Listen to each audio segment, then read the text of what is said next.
Alors, soit à résoudre l'équation dans C, x carré moins sinus θ x plus 1 moins cos θ sur 2 égale 0 avec θ un nombre réel compris entre moins pi et pi.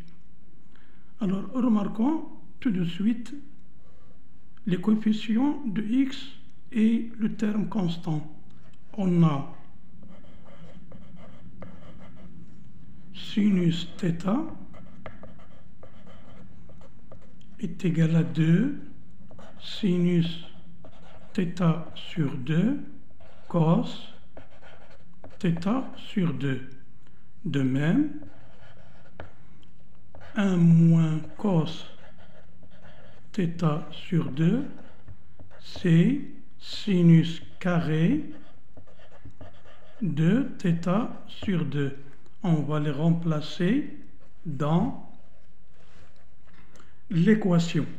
Donc l'équation devient x carré moins 2 sinus θ sur 2 cos θ sur 2 x plus sinus carré de θ sur 2 égale 0.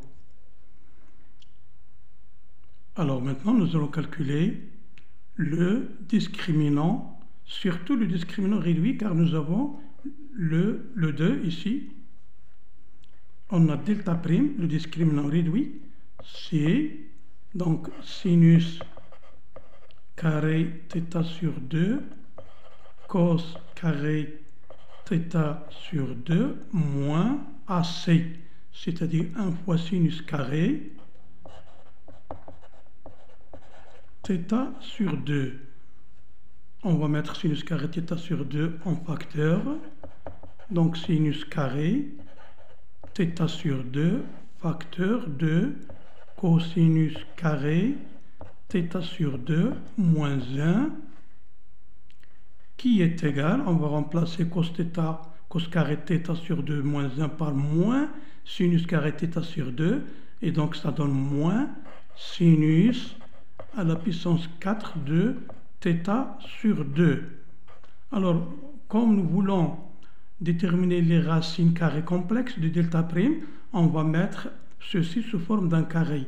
On a moins 1, c'est le carré de i carré, et sinus à la puissance 4 de θ sur 2, que l'on va mettre sous la forme i sinus carré θ sur 2, le tout au carré. Donc on obtient les deux racines carrées complexes de delta prime, qui sont i sinus carré θ sur 2 et moins i sinus carré de θ sur 2.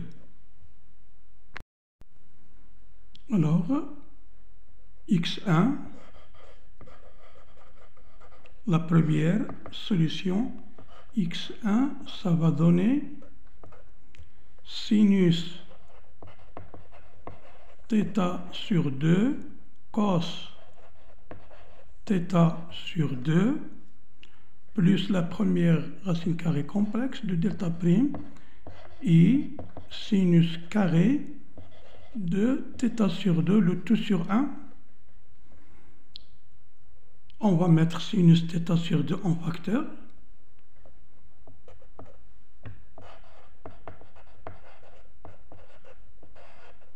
Il va rester cos θ sur 2 plus i sinus θ sur 2.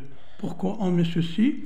Pour donner l'écriture trigonométrique de x1. Alors maintenant, on va discuter suivant les valeurs de θ. Si θ égale 0, alors l'équation devient x carré égale 0, donc x égale 0. Maintenant, si θ est positif strictement et inférieur strictement à pi, alors θ sur 2, y compris entre 0 et pi sur 2.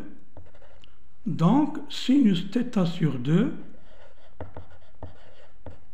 il est strictement positif. Donc, on peut considérer ce facteur-là comme le module de x1. Donc, on peut donner directement la forme trigonométrique de x1. Donc, le module, c'est sinus θ sur 2. Et l'argument, c'est θ sur 2. Et dans ce cas-là, nous avons la deuxième solution, c'est le conjugué de x1. Et donc, bien sûr, il a le même module, sinus θ sur 2, et pour argument, moins θ sur 2.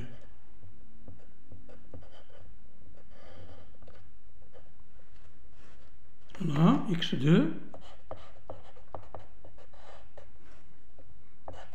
Il a pour module sinus θ sur 2 et pour argument moins θ sur 2.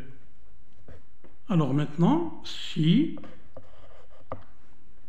θ est négatif et inférieur et supérieur ou égal à moins pi. Dans ce cas-là, θ sur 2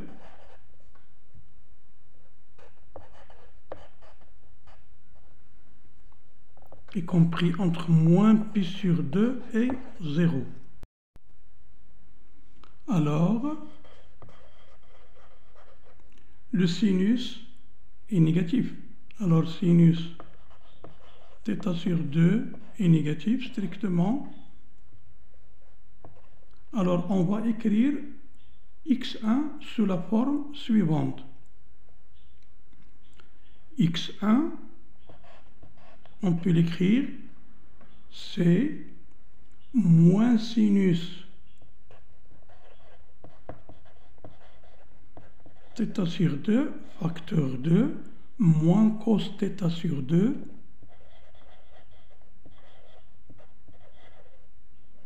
moins i sinus θ sur 2.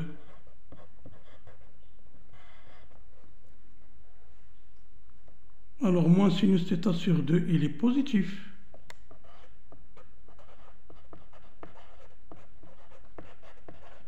Donc, on va le considérer comme un argument. On va mettre ceci sous la forme trigonométrique. Donc, x1